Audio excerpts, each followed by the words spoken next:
No mai, haere mai. Welcome to 3 News. Police have denounced members of the public who live-streamed the aftermath of yesterday's triple fatal crash on Auckland's southern motorway. A truck blew a tyre and smashed through a median barrier, killing 2 Samoan seasonal workers and their driver. Inspector Tony Wakeland thanked people who assisted the injured, but described the actions of those live-streaming the carnage as horrible. Grace Thomas reports. This is the horror that unfolded on State Highway 1 after a truck with a blown-out tyre crossed over the median barrier, crashing into a van and 2 other vehicles.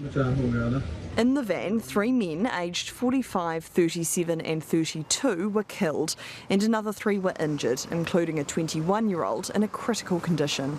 Well, it's indescribable, it's horrific. As you've said, our staff are sadly used to attending these sort of incidences, but when it gets this sort of magnitude and the number of people involved, the number of fatalities and the extent of the injuries, it's really horrible for them. Police have praised the efforts of motorists who stopped to help those hurt in the crash, but have slammed those who live-streamed the aftermath on social media. Can I just say, I thought that was disgusting. It really was. I mean, I saw some of the footage. It was filmed before emergency services arrived. There were close-ups of people deceased in the van and injured lying on the road. As I say, I thought it was horrible, as did a lot of my colleagues. That's not acceptable. You know, we should not be doing that. And I say to the people that are filming that, how would you feel if that was your family? 5 seasonal workers from Samoa were travelling in the van when the crash occurred, 2 of them dying on impact, as well as their driver, who was a local. The workers were employed at food processing company Eastpac in Opotiki. They were on their way to Auckland to visit family before flying home to Samoa later this week. Those workers came to New Zealand to work and to go home tomorrow. And if that's the case, it's extremely sad that they've come to help New Zealand in terms of our economy, and then they're not returning home. So it's a tragic loss all around. This video has been posted on social media showing one of the injured workers FaceTiming his colleagues from hospital.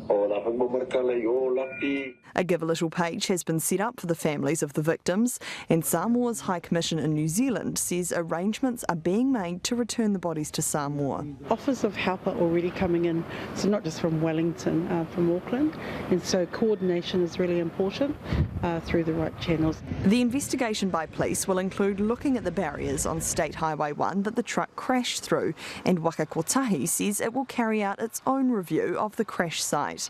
There are already calls for the barriers to be upgraded. This will hopefully have an investigation started and a look into whether that type is actually good enough. It's a straight piece of road, it's a high speed piece of road. This has shown that obviously something needs to be done in making sure that those barriers are a little more robust and able to take a hit from a very heavy truck. The crash is still being investigated by the Serious Crash Unit, and police are asking for anyone who witnessed it or may have dashcam footage of it to get in touch as they try to piece together exactly how this tragedy unfolded.